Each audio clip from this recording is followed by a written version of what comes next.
만약 당신의 미래를 혹은 인류의 거대한 재앙을 정확히 예언한 사람이 있다면 어떨까요? 그리고 그 예언이 수백 년이 지난 지금도 계속해서 현실이 되고 있다면 말입니다. 여기 낡고 바랜 양피지 위에 비밀스러운 언어로 가득 찬 한 권의 책이 있습니다. 이 책의 저자는 놀랍게도 500년 전의 인물이죠. 그런데 사람들은 이 책의 구절들 속에서 20세기 최악의 독재자였던 히틀러의 등장을 읽어냈고 뉴욕의 심장을 무너뜨린 9.11 테러의 끔찍한 장면을 발견했다고 주장합니다. 수백 년의 시간을 뛰어넘어 현대의 비극을 정확히 묘사했다는 믿기 힘든 이야기들. 과연 이 모든 것이 정교하게 짜인 거대한 우연의 일치일 뿐일까요?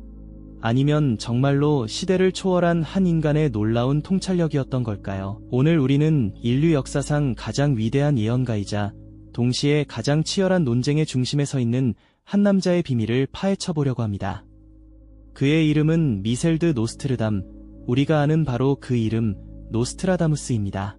이야기는 지금으로부터 약 500여 년 전으로 거슬러 올라갑니다.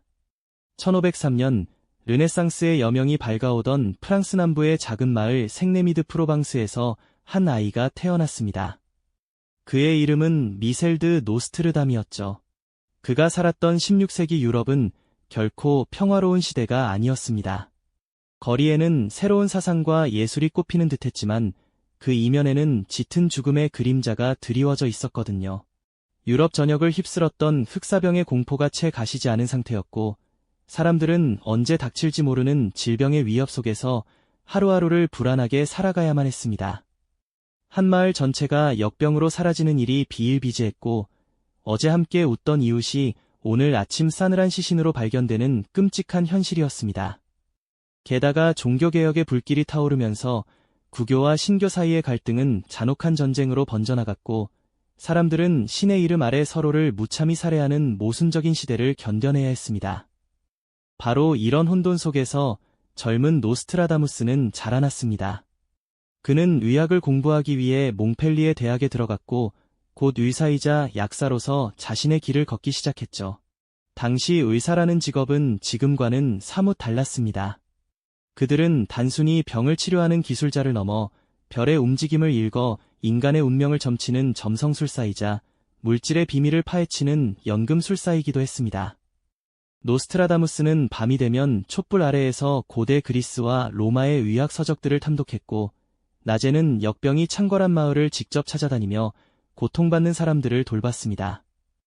그는 수많은 죽음을 목도하면서 인간의 나약함과 운명의 무상함을 뼈저리게 느꼈을 겁니다. 약초를 빻아 환자를 위한 약을 만들면서도 그는 하늘의 별들을 바라보며 이 모든 재앙의 근원은 어디에 있는지, 인류의 미래는 과연 어디로 향하고 있는지 깊은 고뇌에 빠지곤 했습니다. 이처럼 의학적 지식과 신비주의적 세계관이 뒤섞인 시대적 배경 속에서 그의 경험과 고뇌는 훗날 세상을 뒤흔들 예언서를 집필하는 중요한 자양분이 되었습니다. 의사로서 노스트라다무스의 명성은 점차 높아져 갔습니다. 그는 자신만의 독특한 방식으로 흑사병 환자들을 치료하며 많은 사람들의 목숨을 구했고 그의 이름은 프랑스 전역에 알려지기 시작했죠. 하지만 그의 내면에서는 의학만으로는 설명할 수 없는 또 다른 힘이 꿈틀대고 있었습니다. 그는 종종 깊은 명상에 잠겼고 물이 담긴 그릇을 들여다보며 미래의 편린들을 보기 시작했다고 전해집니다. 한밤중 모두가 잠든 서재에 홀로 앉아 촛불에 의지한 채 그는 알 수 없는 환영과 마주했습니다.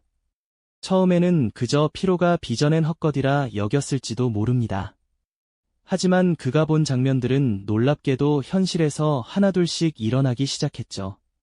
이 신비로운 능력에 매료된 그는 점차 의술보다는 미래를 들여다보는 일에 더 깊이 몰두하게 됩니다. 결국 그는 자신이 본 것들을 기록으로 남기기로 결심했습니다. 이것이 바로 훗날 레 프로페티, 즉 예언서라고 불리게 될 책의 시작이었습니다. 그는 수년간 밤을 새워가며 양피지 위에 수수께끼 같은 문장들을 써 내려갔습니다. 촛불이 흔들리는 어두운 방 안, 그의 기펜이 사각거리는 소리만이 정적을 깨뜨렸을 겁니다. 그는 사행시 형태의 짧은 글, 즉 콰트랭이라는 형식으로 총 942개의 예언을 기록했습니다. 그런데 이 예언들은 누가 보아도 쉽게 이해할 수 없는 내용들로 가득 차 있었습니다.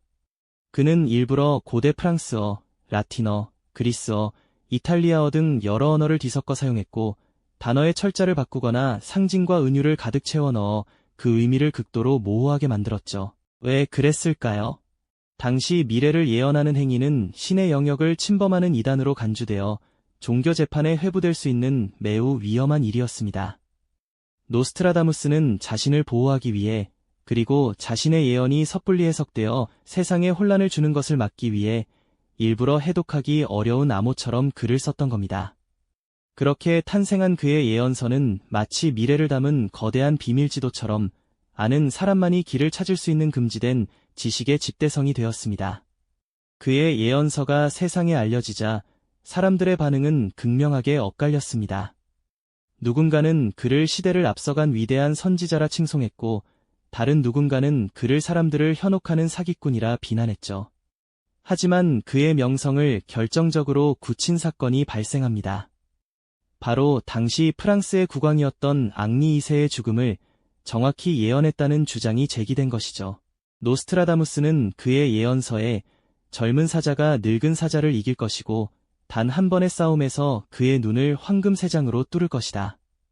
두 상처가 하나가 되어 그는 잔인한 죽음을 맞이하리라 라는 구절을 남겼습니다. 그리고 얼마 후 앙리 2세는 축제 기간에 열린 마상창 시합에 참여했습니다. 상대는 젊은 몽고메리 백작이었죠. 시합 도중 부러진 몽고메리 백작의 창파편이 앙리 2세의 황금 투구 눈가리개 틈으로 파고들어 눈과 뇌를 관통하는 끔찍한 사고가 발생했습니다.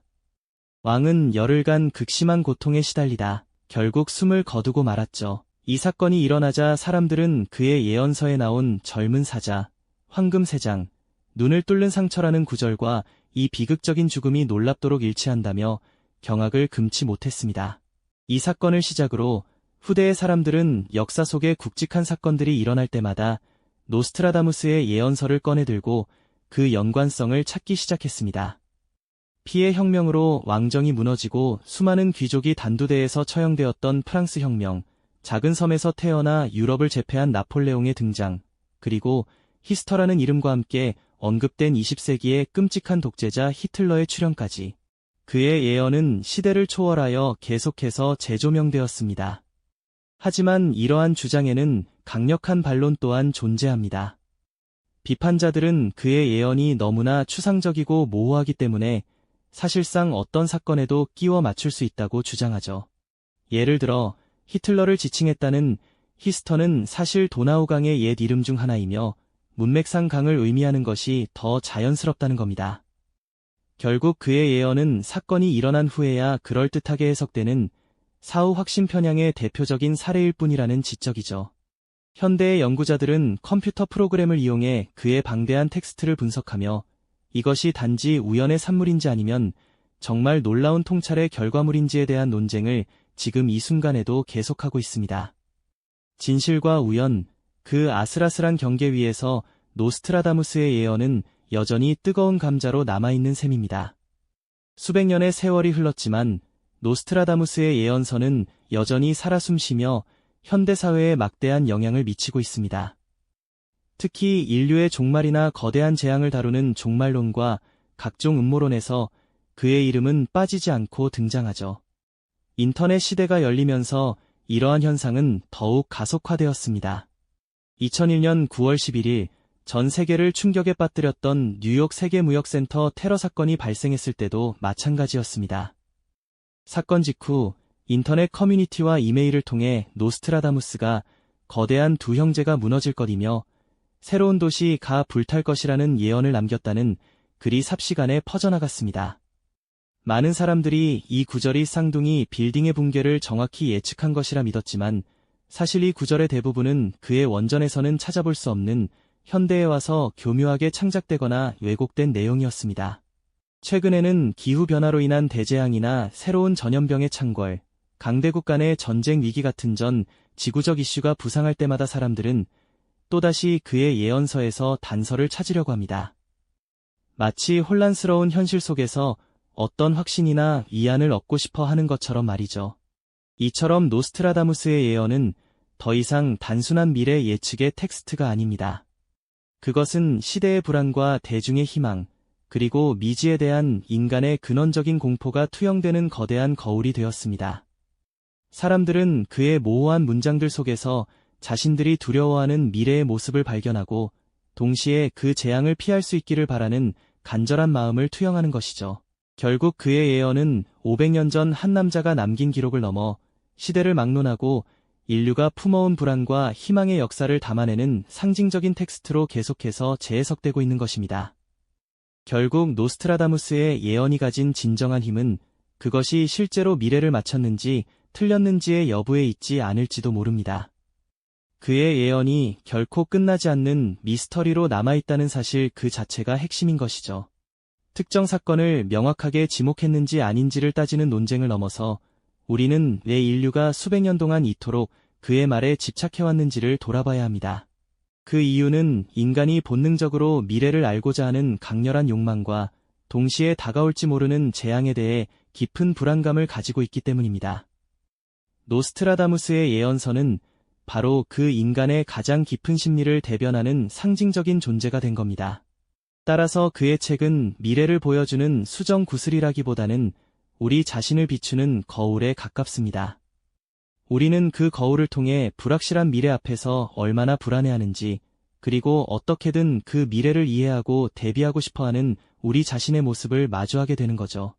결국 노스트라다무스가 우리에게 던지는 진짜 질문은 미래에 무슨 일이 일어날 것인가가 아니라 당신은 그 미래를 어떻게 인식하고 무엇을 준비할 것인가일지도 모릅니다. 이 500년 된 예언가의 이야기는 단순히 과거의 흥미로운 미스터리에 머무르지 않습니다. 정보가 넘쳐나지만 오히려 미래는 한 치 앞을 내다보기 힘든 지금 불확실한 시대를 살아가는 우리에게 무엇을 믿고 무엇을 준비해야 하는가라는 근본적인 질문을 던지고 있기 때문입니다.